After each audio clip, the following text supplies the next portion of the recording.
Good morning, everyone. Thanks for joining our webinar this morning.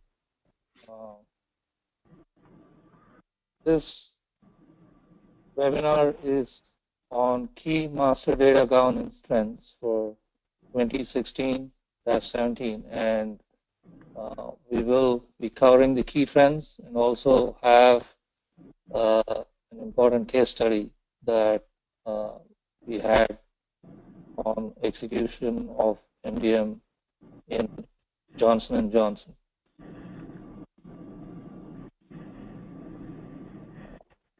Aaron, you take controls, please. Okay, Annajee, thank you. If we could go to the next chart. My name is Aaron Zornes. I'm the Chief Research Officer for the MDM Institute, and I'm also known as the Conference Chairman for the MDM and Data Governance Summit, held around the world, a series of conferences every year that bring in about 3,000 practitioners to share experiences, best practices, and get their updates. So I'd like to thank the Vinculum for asking me to moderate this webcast on behalf of everybody. And if we could go to the next chart, we should get some information about our agenda, I hope, on the next chart. Oh, actually, a little bit more about the MDM Institute. On the MDM Institute, we actually give away our research. There's no charge for our research. And in particular, we work closely with 150 very large companies, our advisory council, where we help them with their MDM evaluations, their reference checking, their price negotiations, and so on, so that they get a better set of orienteering coordinates to help them on their MDM journey. And so as you can see, there's some very large companies globally here. In the right-hand column, the second from the bottom, Westpac. A lot of people may not know them, but they're the 7th largest bank in the world out of Sydney.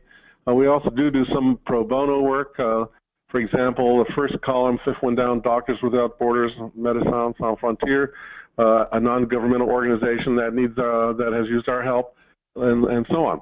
And so again, we give away our research. The way we make our money, the way we make our living, is by working with organizations at our conferences and then deriving a lot of that experience and giving it as feedback to the vendors and the solution providers in the market so that they can better address the requirements that the marketplace has and going forward.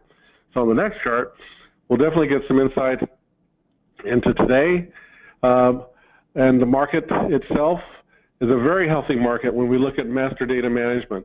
The master data management market could be comprised of customer data integration, CDI, customer data integration, or MDM of customer.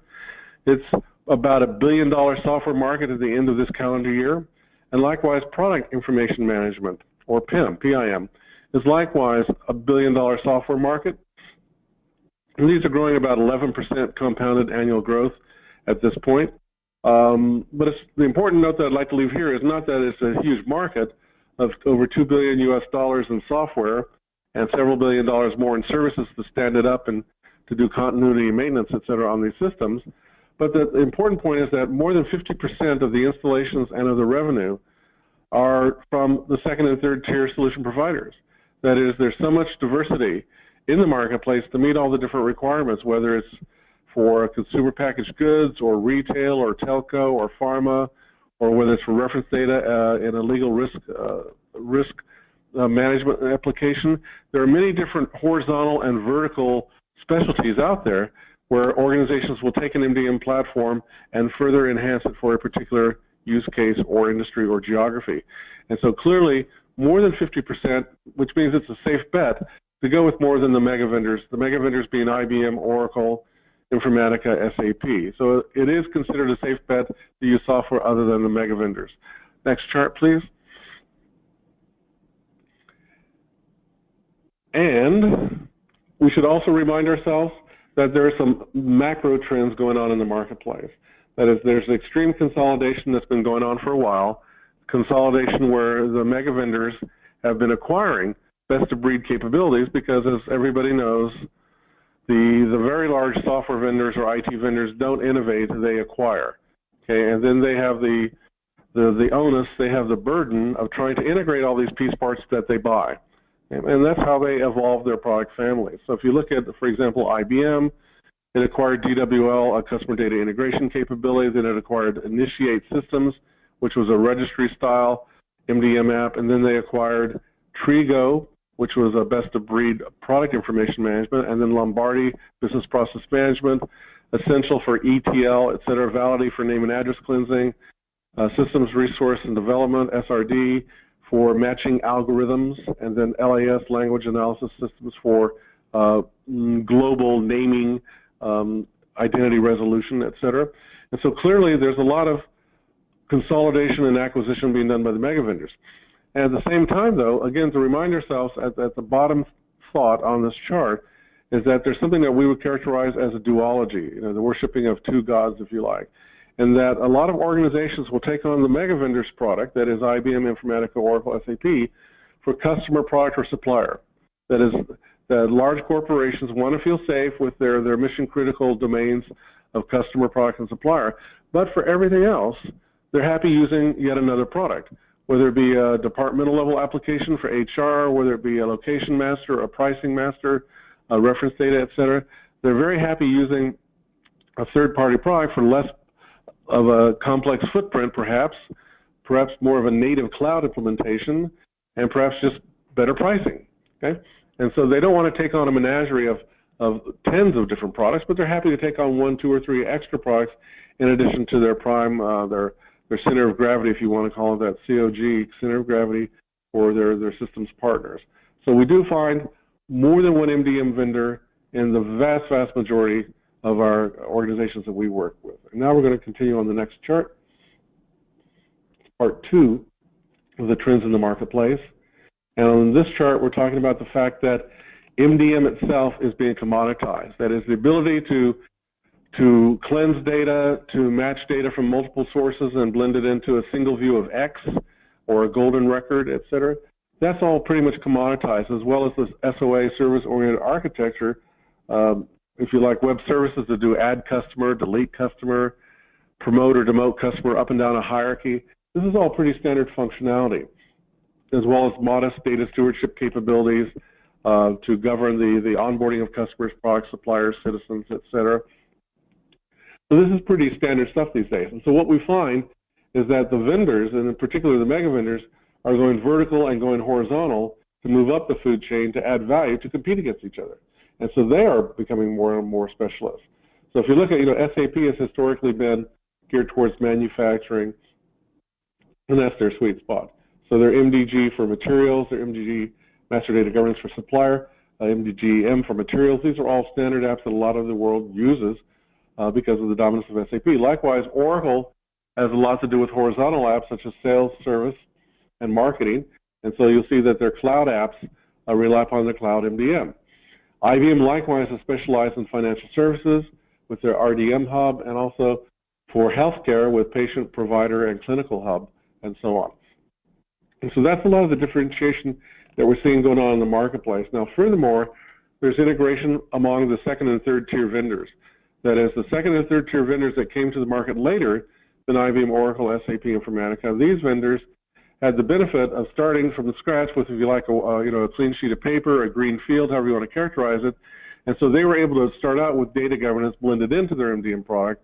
They were able to start out with reference data as a domain that they innately support, and so on and so on. And they are having to differentiate among themselves by likewise going vertical or horizontal and specializing in CPG or telco or pharma, med device, et cetera. And likewise, we'll see that part of their technology differentiation these days is that they're adding more and more data governance, more and more business process management, BPM, and we're also seeing increasingly some applications of graph database to better integrate the domains and allow crosswalking of domains, and also allow analytics to be performed across the various domains in a graph-like nature using graph database. So that's the future that we see. Next chart, please.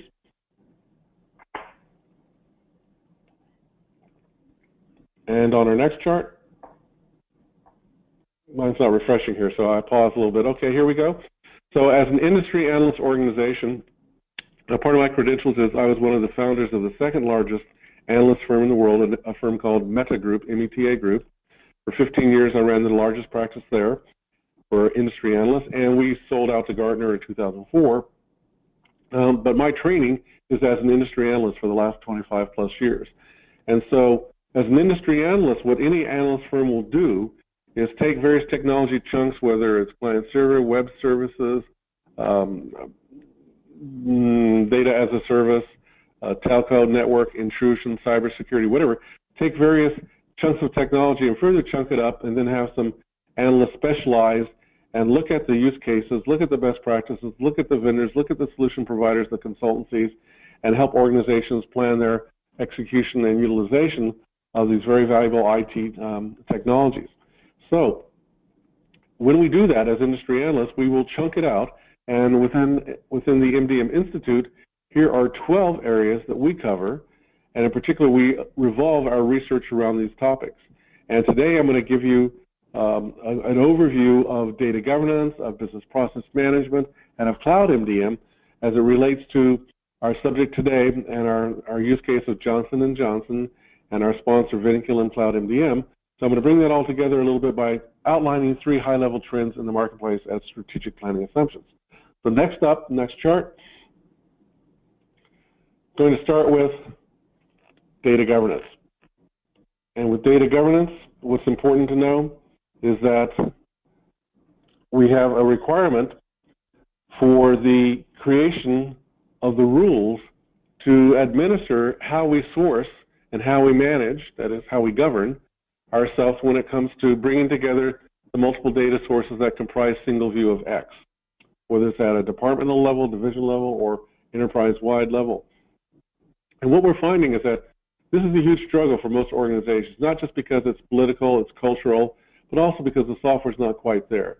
Okay, the software has been very much lagging for the last 10 years, in our experience and opinion. It's been very woefully lagging the requirements. The mega vendors have not done a good job. SAP is sort of an exception, but for the most part, the mega vendors have not done a good job in integrating governance with their MDM. And we all understand that data governance can be the, if you like, the Inquisition, where we come in and interview everybody as to how bad things are, and we document that, but that's not the end-all of the journey for data governance. What we really want is not just capturing the requirements and the processes, but we want to encapsulate them and systemize them so that they are a set of rules that will manage our MDM hubs and the interaction with our hubs and the interaction with all the other apps that use master data. And so that's the problem, is that most of the data governance tools on the market that are pure data governance don't integrate with, don't even provide a one-way trip into the MDM hub, let alone a round-trip experience. And so what we're finding is that the majority of the mega vendors are way behind on data governance, whereas the second and third tier MDM software vendors have blended in data governance from the beginning, but at the same time, they're all challenged to grow this and to provide more of the end-to-end life cycle, if you like, not just onboarding and offboarding customers, product suppliers, but also being able to accommodate all the nuances and all the integrations and all the use cases across the community that will be utilizing that master data management, that master data that's been mastered, okay? And so in the marketplace, we're a little bit disgruntled because as industry analysts, we're so tired of organizations, vendors in particular, proclaiming themselves as having data governance. I mean, everybody has added data governance to their list of features. And as a result, the term data governance has taken on the value of like new lemon scented. It just doesn't add a lot of value to the conversation when somebody says they have data governance. Instead, we want to know, do they have integrated data governance? Do they have proactive? And to further abuse the situation, a lot of the vendors in the marketplace have taken to using the words integrated and proactive, when in reality they don't do that, okay, in our view and in our experiences. And so we had to coin yet another description for those vendors who have, they say one thing, they do something else, and so we call that passive-aggressive data governance, where they claim to be integrated or proactive, and in reality they're nothing more than a data steward console, a reactive tool. And likewise, just to poke fun at our friends at Gartner who talk about bimodal data governance, we're finding it bipolar. That is, we're finding the data governance either works for the business professionals or the IT pros, but not both. And in reality, you want the data governance world to do some of each, because they should not be discrete black and white communities when you talk about who uses the governance tools, who captures the requirements, and who is driving the system. Next chart, please.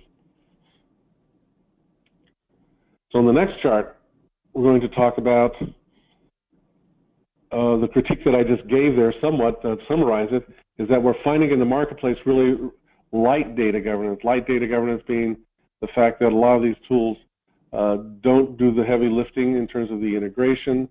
They don't do a lot of the high-end master data design, the models, the relationships, et cetera, that you would expect.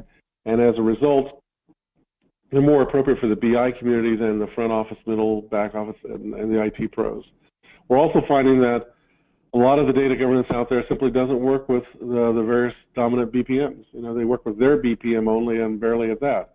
You know, they can do their own workflows, but they don't integrate into the broader fabric of the workflows that the company might be using to execute applications and application integration. We also find that the data governance tools in market, for the most part, are lacking policy management, which is a very important part of data governance, the policies that we've identified and that we create, et cetera. And likewise, we're finding only modest integration with the MDM hubs, if the third-party data governance tool, a very modest integration at this point. And so next we're going to shoot off to another trend on the next chart, and we're going to talk about on the next chart business process management.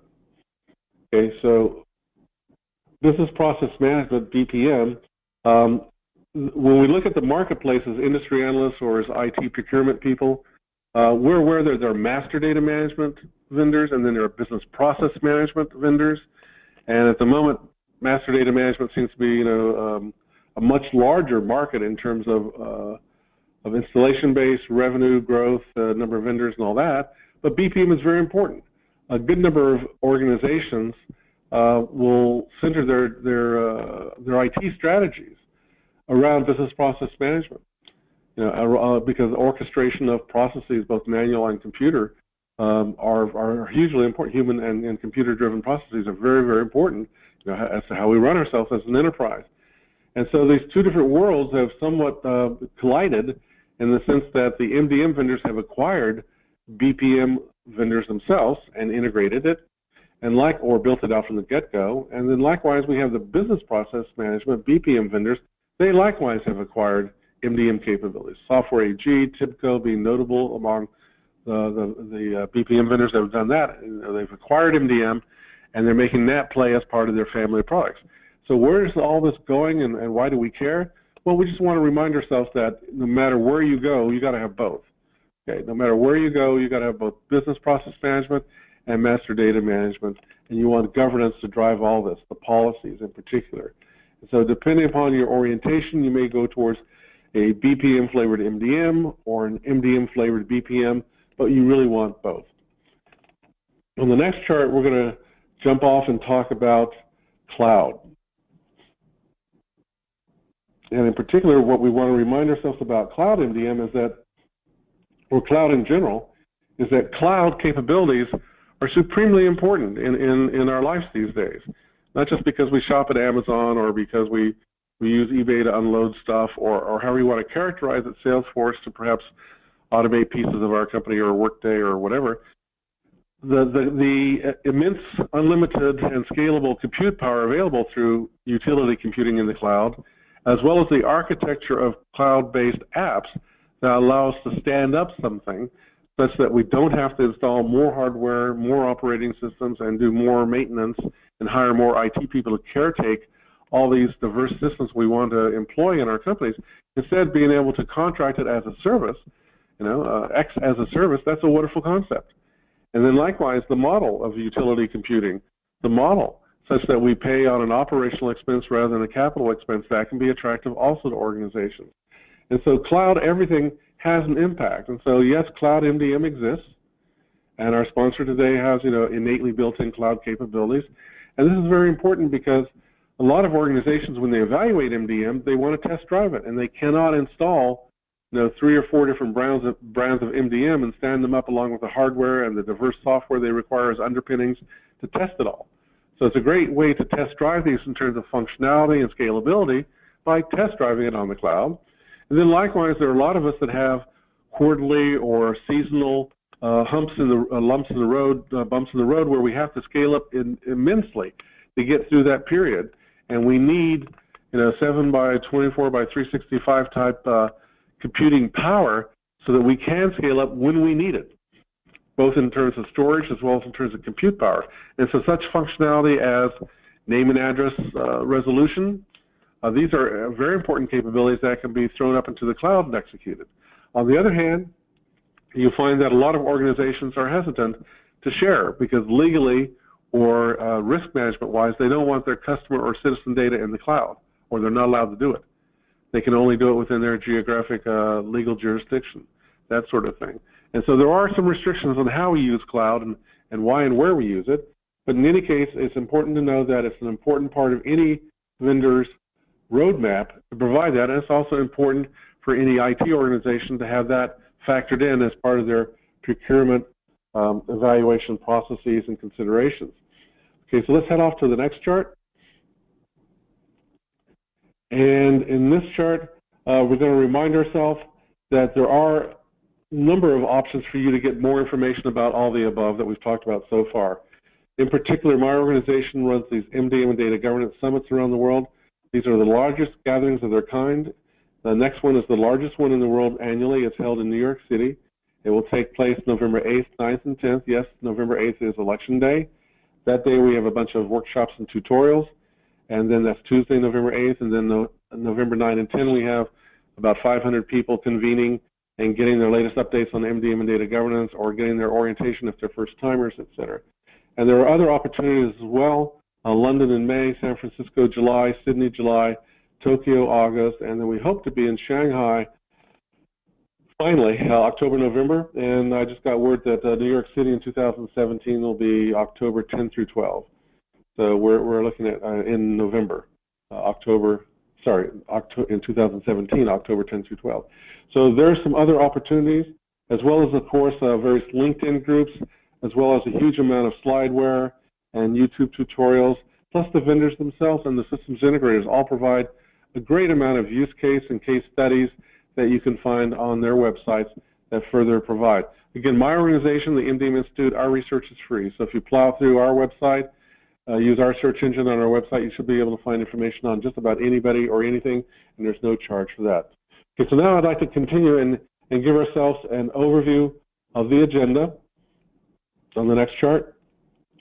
And on the next chart, setting ourselves up, we see that we have our case study before we have our sponsor take 5 minutes to explain how they provided value to the situation we're going to be discussing. But next up, we're very happy to have, I'm in Northern California, and Gil Gamez and crew are in Southern Cal.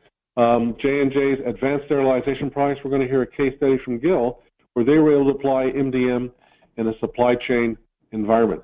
Gil, let's hand it over to you now. Great, thanks, Aaron. Good morning, good afternoon, good evening, wherever you may be. Again, my name is Gil Gamez. I'm with Advanced Sterilization Products, one of the 250 companies under Johnson&johnson, and we fall under the med device part of Johnson&johnson.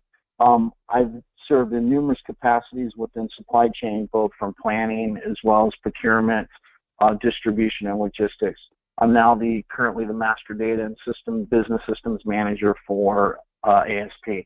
So I'd like to talk about very quickly our business case that we developed on seeking out Vin MDM, our approach on implementation, and then finally our immediate wins that we've seen to date with ASP and the Vin relationship and the workflow tool. Next slide, please. So some of the key challenges. So in 2014, ASP migrated over from a very old legacy system into SAP.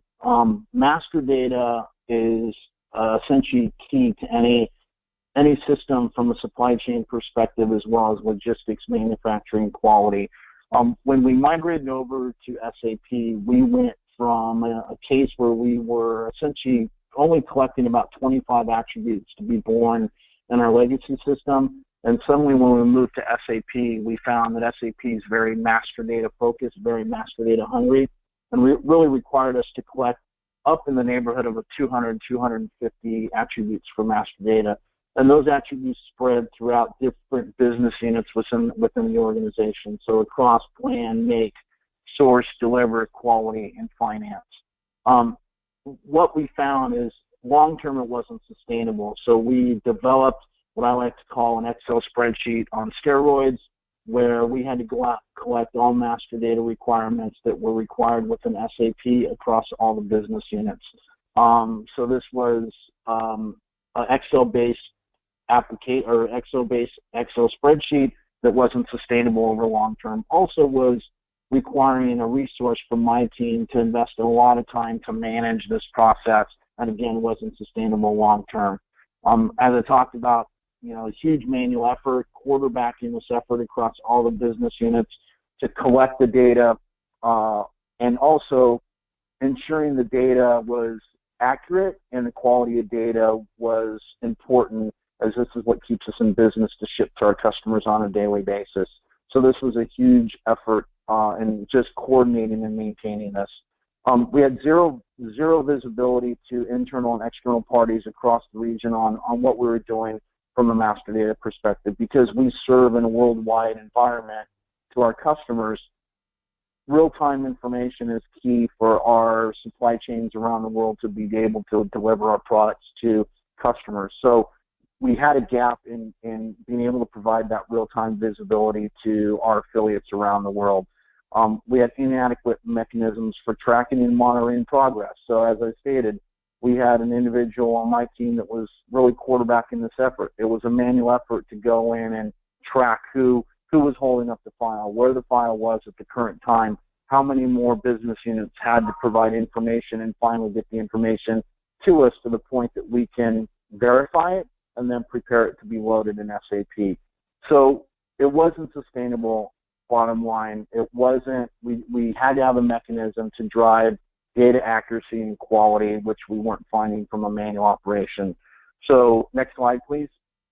So really then turned the tide a bit, and we started seeking out where we identified a need for an automated workflow tool. So taking all those processes that I just explained and really removing it from somebody manually quarterbacking that process and using a workflow to drive the disciplines, drive the accuracy of the data, drive the quality of the data, and drive the entire process from A to Z specifically by business function. So as we collected master data, the business functions were important in sequence on how the data was collected, and the workflow tool really provided this expertise. So the picture that you see in front of you, the box above, is really what it looked like prior. So we were on an Excel spreadsheet in a SharePoint workflow environment, manual process, very complex to manage on a daily basis, and ultimately not sustainable. So then the bottom picture displays what the current state looked like after we went live. Very smooth process, accountability of all the business units providing the data, ensuring that the data is, the quality of the data is accurate, and validating, have validation tools within the workflow to validate all those steps. Next slide, please.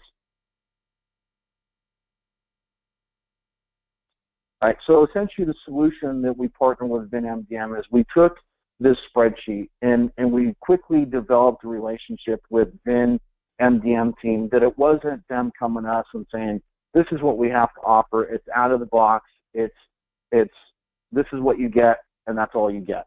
It was more of building a partnership and a relationship to understand our needs, not just our current needs, but the needs that we would need to build to really leverage into the future applications that we would be looking at. So we essentially sat down with this Excel spreadsheet that we were collecting data, and we essentially walked through it and said, this is what we need to build out within the Vin MDM tool. We were very successful in that. So they took an existing process that we were doing and essentially lifted and shifted that process from an Excel spreadsheet into the workflow tool. We went on the cloud-based platform. Why? Because it minimized capital expense during the deployment. We didn't have to worry about purchasing servers. We didn't have to worry about leveraging existing servers that we had within J&J. So we were leveraging more of the entire process out on the cloud. Easier to maintain, easier to make changes, don't have the immediate capital investment, and don't have the infrastructure that we'd have to worry about of setting it up within the J&J environment.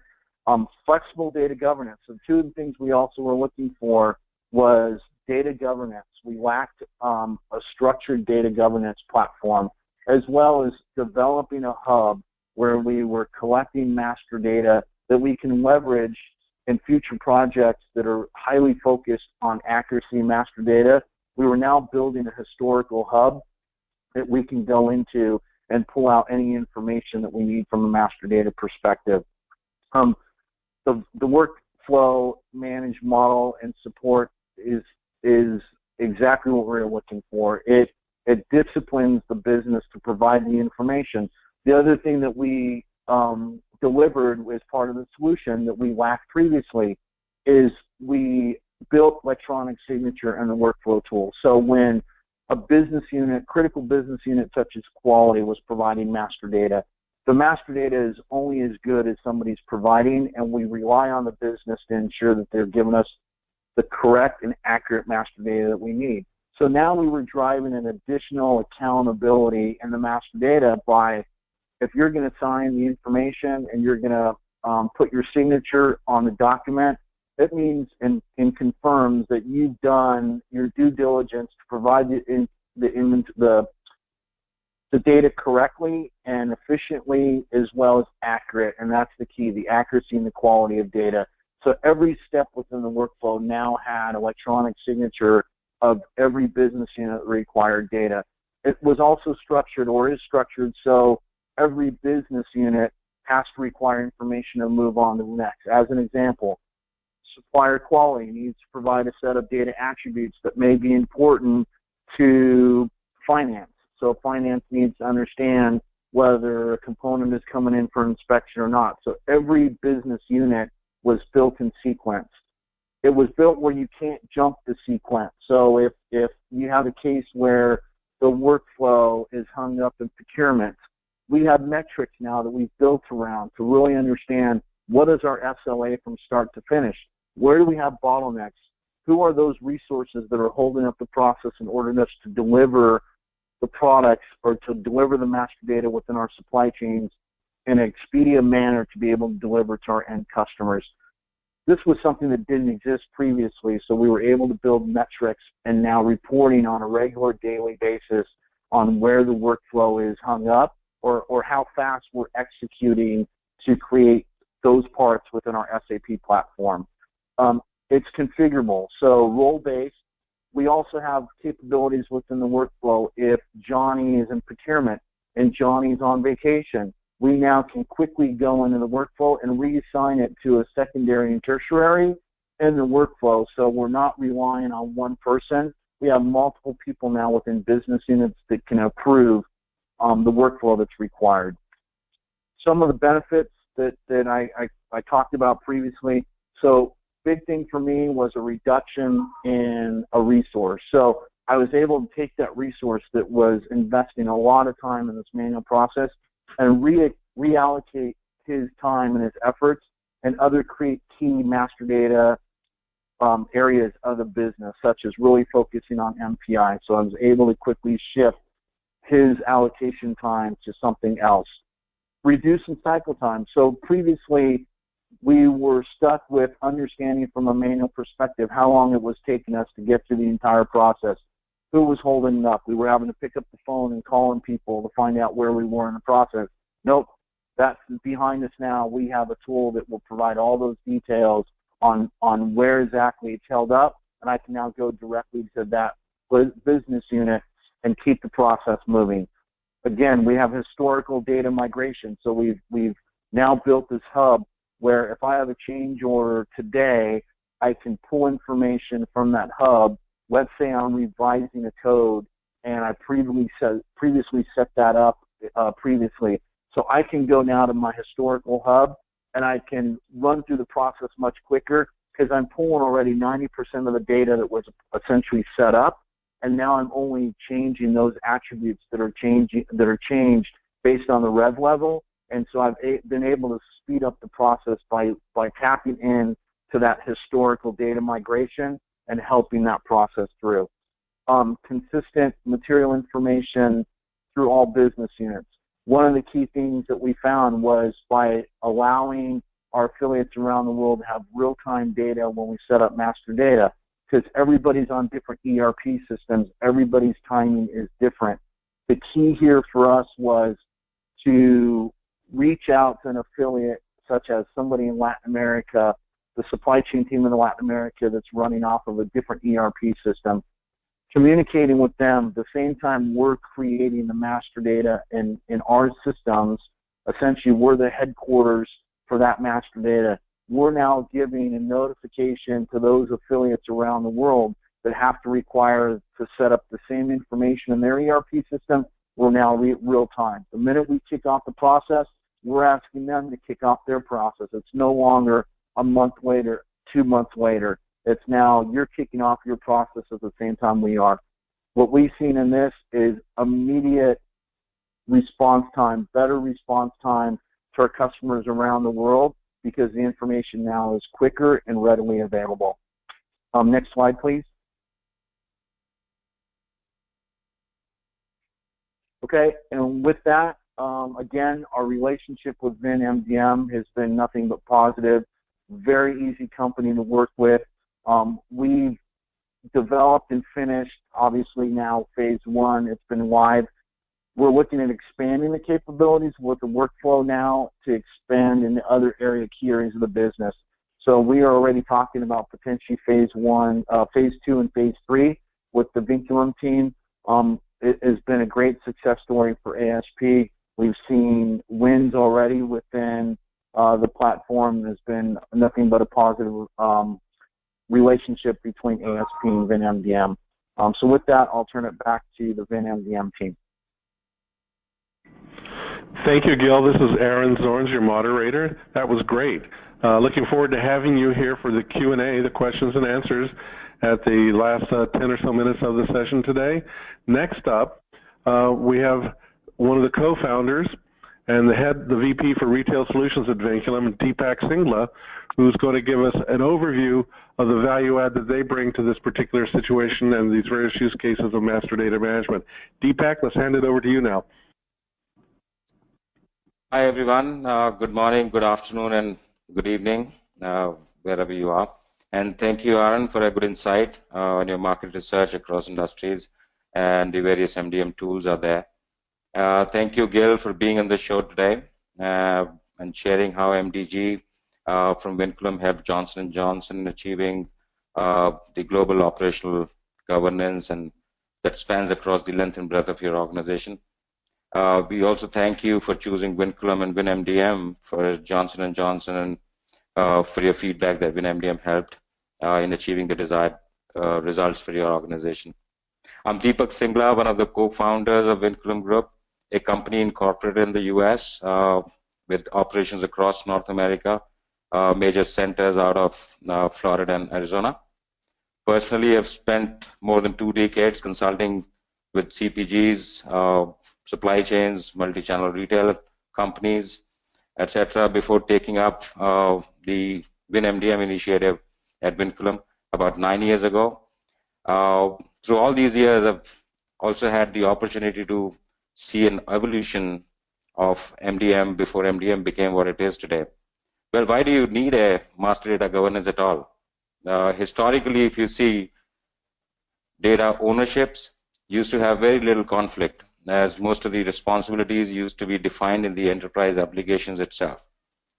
At the most, you would create a data warehouse or a data mart, and call it a data hub. With time, as businesses grew and operations went global and all the business applications became more and more specialized into doing their own core functions. And as a result, the data governance took a backseat. Because, well, none of these business applications focused on governing the overall master data at the enterprise level. None of them managed the data quality or conflicts in a single or a central ownership. Then with the advent of SOA, the SOA architecture and the on-demand solutions, etc., each application started creating and maintaining their own subset of information, whether it's the customer, suppliers, or products, or else, well, that's the core master data asset for any business.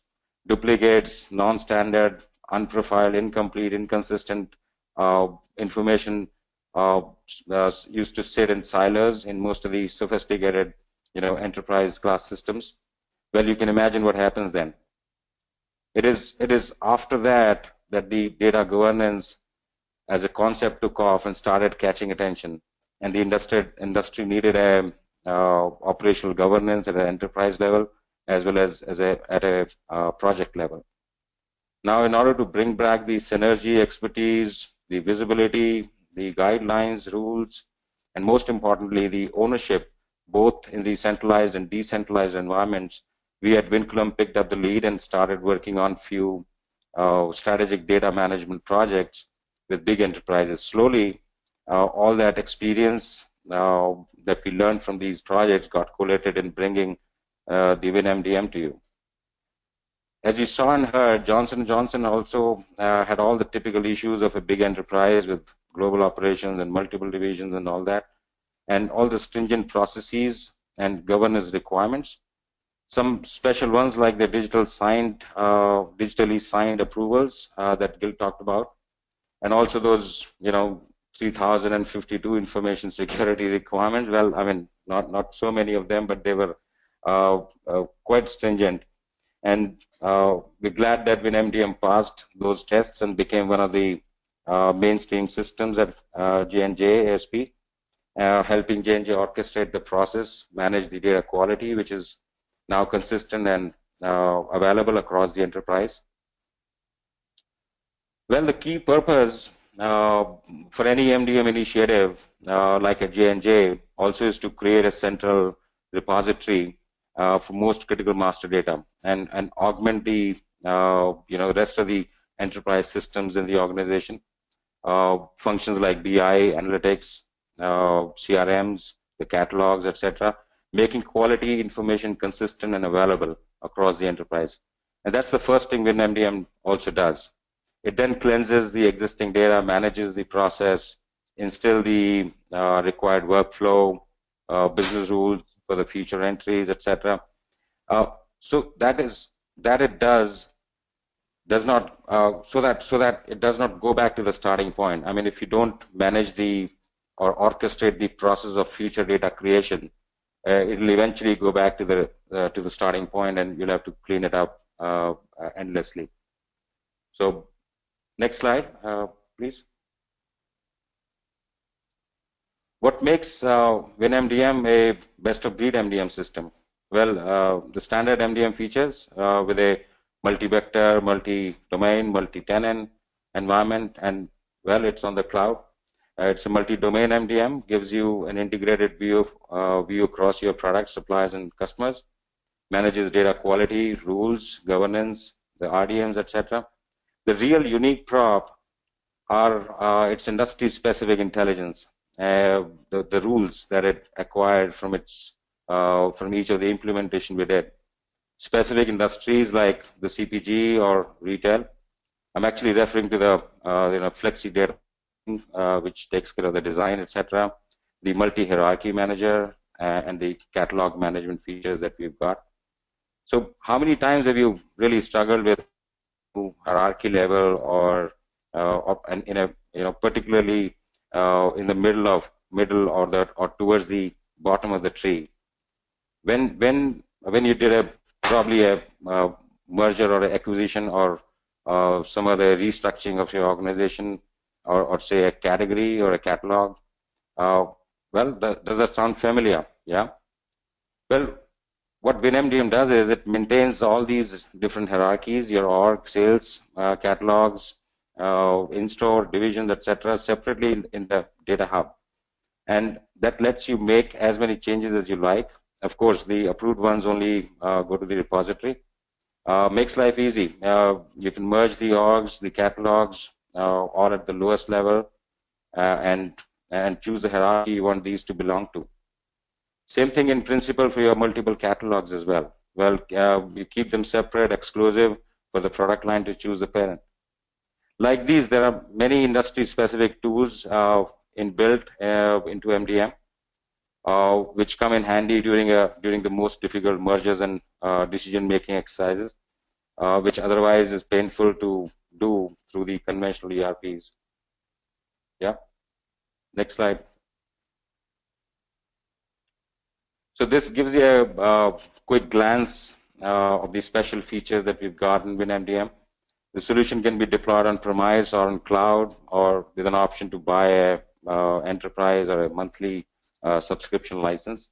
A typical implementation of MDM kicks off with creating an overall MDM strategy at a group level, covering all the divisions, geographies, or functions, people, process, systems, etc. that you may have. This produces this gives us an enterprise-level data architecture, a process model, and all the business rules that need to be implemented. Then from this point on, when MDM takes over as a tool, the intelligent business rule engine, industry-specific, templatized approach makes our implementations easier and faster. With that, I would actually like to thank our customers among the audience today for all the experience and opportunity they have provided us in creating this disruptive tool.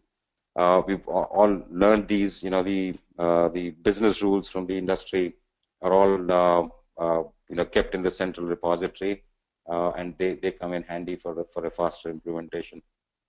So, and we hope to be of service to all the big enterprises among our audience today.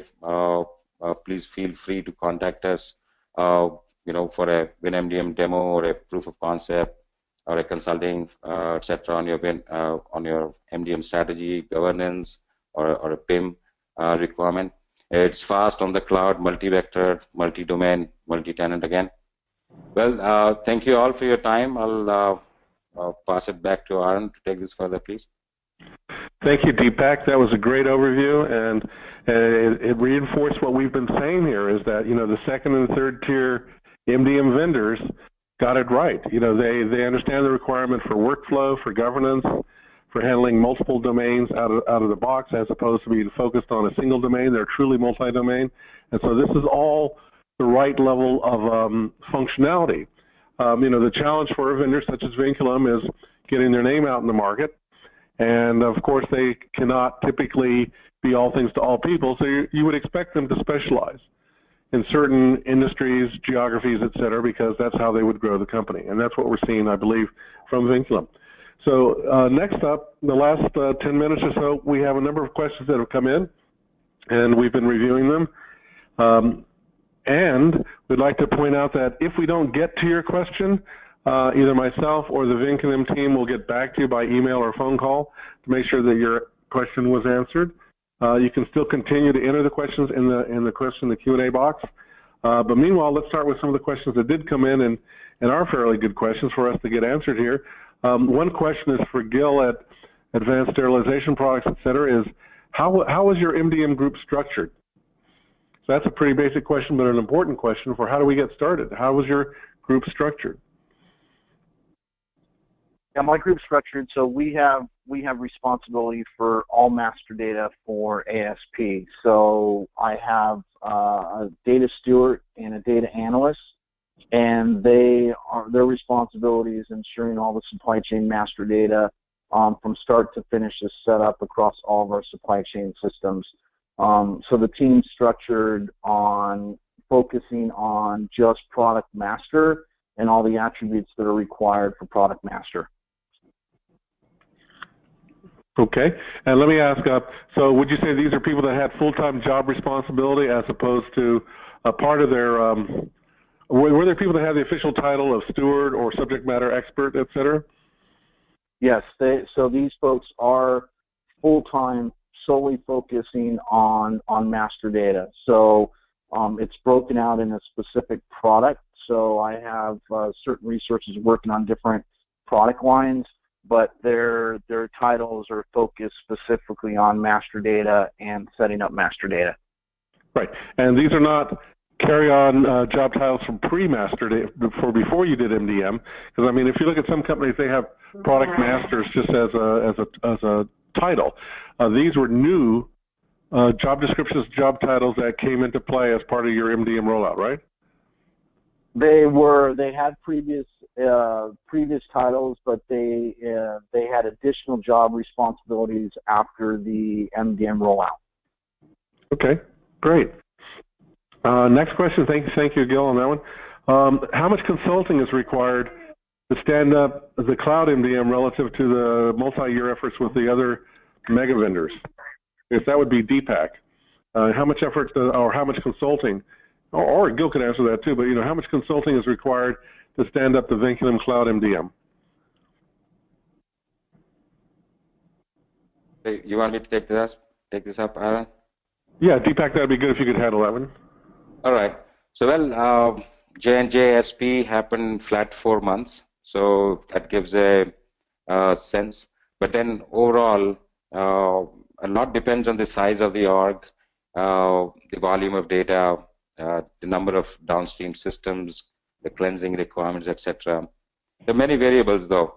The fact that when MDM is on the cloud, it's multi-tenant and all that, and like I said, there's a templatized approach for the industry-specific implementations. So those come in handy for a faster, implementation. Worst comes, I wouldn't envisage more than a 6 months time frame for the most complex one. End of the day, it's obviously all these variables that play a role. The volume of data in particular. The cloud makes it easy to expand the infrastructure horizontally, etc. So that way, there's a lot of faster phases that we can achieve. Particularly we don't waste time in procuring the hardware, setting it up, commissioning it, and all that. So it's already up there. It's multi-tenant. There are rules there which is sitting there, which can be reused or modified, etc. Right? So that's it. Okay, good. Yeah, I was having to smile there because when you said 4 months, 6 months, a lot of the organizations I work with, when they use a mega vendor product, it takes them 6 months, just to get their initial design and roadmap laid out, let alone before they start executing and see value. So time to value has been considered, very important in MDM projects. I guess the corollary that's advantageous to a product like yours is that you don't have the huge upfront expenditure of capital expenditures, because again, we're talking about operating expense as opposed to capital expense if you go the cloud route. So that helps too. Here's a question that looks like this might, it's for me, as an analyst. How important is reference data as part of an overall MDM solution? How important is reference data as a part of overall MDM solutions? Well, for a lot of us, reference data, those relatively static code lists, pricing lists, industry codes, and so on, a lot of that reference data is yet another domain. It's just like product, just like customer, it's yet another domain. If you like the third leg, the third main domain of party, thing, and reference data. And so it would be great if you could do reference data as part of your MDM hub, so you don't have to buy yet another product and go through all the pain associated with yet another piece of software. The training, the expense, the setup and maintenance, and so on. So that's one of the good news, again, like second and third tier providers, such as Vinculum, who have, and it was good to see here on the charts, that they include reference data in there when they describe their product. The reference data is just one of their domains that they support out of the box. Now, it's one thing to say it, it's another thing to do it. So when you look at reference data, it's not just saying that they do reference data, but that they have the hierarchy management, that they have the semantic mappings between tables of codes, so that the translations do take place and the relationships are maintained and are understandable, by the people who onboard these reference table, these reference tables, etc. So that's important. But you could buy it separately. And again, that's part of the duology that's going on, is that a good number of organizations that I work with rebel against the concept of using IBM, Oracle, SAP, and Informatica because of pricing and complexity for their reference data, and instead will buy a piece of software, a different software product.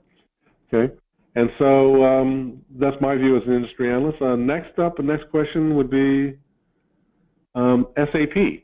How does VinCloud integrate with, or does it need to, the SAP footprint at Johnson & Johnson? Yeah, J&J, you guys have a lot of SAP, and you mentioned it as part of your exploratory, your overview of what's going on at Advanced Sterilization Products. So Gil, how does the VinCloud MDM integrate, or does it integrate, or will it integrate with your SAP footprint? Yeah, so initial phase, what we called phase one, just due to timing, there was no discussion about, so essentially we chose not to integrate. However, we did look at capabilities to integrate, and it's certainly capable to integrating into Vin MDM. Future state, what we're looking at is potentially phase 2 and 3, is to do some integration between Vin MDM and SAP. But initial phase 1 for ASP, we looked at integration and decided to table the integration just from a timing and cost perspective. So it does have capabilities to integrate with SAP, but ASP at this point in time chose not to. But certainly it's on the table in discussions to integrate in future deployments. Okay, makes sense.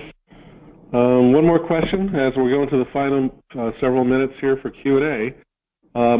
And just as a preface to the question, when I, as an industry analyst or anybody evaluating MDM platforms, look at what's out there, some platforms are decidedly batch because that's the nature of their environment for product onboarding or product PLI or PLM, et cetera, different types of applications for creating and rolling out new products. Others are very near real time when we're talking about e-commerce transactions or cross-border or boarding a plane or a train type applications that have to be near real time for identity resolution. So the question for the Vinculum people about their product VinCloud MDM is, are you more appropriate for real-time e-commerce style, or are you more of a batch style workflow-centric MDM used for data quality? And if you do real-time, it says here, what are some of the scaling? What is your maximum headroom? 30, 50 users against 5 or 10 million rows. What is the sweet spot? What is the range of suitability in terms of scalability and performance for your particular product? Because not everybody can be all things to all people. So clearly, you must have some sweet spot that you're best suited for. Sure. So there are multiple parts of the question. I'll take it up one by one. So first is, are we batch or real time, right? So, right. See, essentially, we use both the methods, and a lot depends on, the type of transaction. So, if it is seller registration, supplier registration, customer registration kind of transactions where you need to have a real-time feedback on whether your registration is approved, etc., or not. So, those are the things where real-time is necessary, and we use that. But then there are other type of transactions where they're more internal to the organization, and you could do a batch mode in terms of, sometimes the approvals, you don't need to do it on a real time. So obviously it saves the bandwidth and stuff, and number of concurrent users, that way, that also plays a role. So it's all configurable. We can choose the method, and whether we want to do that real time or batch mode. So the both options available. Sorry, what was the second part of the question, Aaron? The question is scalability in terms of number of concurrent users or number of unique rows supported, et cetera. All right, yeah. So we've had implementations where, there have been around 60, there were like 60,000 suppliers and 60, or on the seller panel in one of the marketplaces where we implemented. So not all of them would be concurrent at the same time, but you can take a guess in the sense, at any point in time there'll be 20-25% of those users who are on the system. Products-wise, we've handled, more than 1 million rows and stuff like that. Not all the rows or not all the products go under modification, etc. at all the time, but in a retail kind of environment where it's very dynamic. I mean, you add about 500 products, etc., like in a day. So those are the kind of volumes and transactions we've handled. There have been some optimizations, etc., that we've done over a period of time, and it's a continuous exercise as well. Since it's a multi-tenant and multi-domain environment, this is more, on the basis of, the method that we choose and for the integration, etc. And the technology that we use is more, web services, JSON objects, and all those things, which make it easy for a real-time as well as a batch mode configuration. So if that answers the question. Yeah, I think that does a great job of giving us the big picture. We started a few minutes late, and so we have a few minutes clockwise to run out our 1 hour webcast. I know a lot of people need to take off and go back to their normal day job, as we say, or get out of lunch mode. This is available for replay, this webcast, to share it with your coworkers and so on. I know that, Deepak, you had some other words you wanted to add here at the very end, I think, as we wrap up. Well, there's a email ID on the screen right now, aaronjoneswebinar@vinculumgroup.com. Please use that to send more questions or any further insights into Vin MDM or anything that you may want to ask. We're sure to give you a good deal, some free services, etc. Around your MDM initiatives. If you come through this website, this email ID, feel free. Just contact us anytime. We'll be sure to get back to you quickly. Thank you so much for being on the show today. And thank you, Gil, for taking time out of your busy workday for giving your experience, sharing your experience. And thank you, Vinculum, for hosting this and making this available, that we can help move the ball forward for a lot of organizations who are looking at MDM for supply chain and CPG, retail, and other such industries. Again, my name is Aaron Zornes, your moderator for today, and I'd like to thank Vinculum for inviting me to be the moderator. I really enjoyed it. And Gil, I look forward to seeing you perhaps as a speaker at our San Francisco conference next July. It'll be a good thing as well. So again, thanks everybody. We look forward to your ongoing questions. If you have more, you have the email address there in front of you. Thank you and have a great day.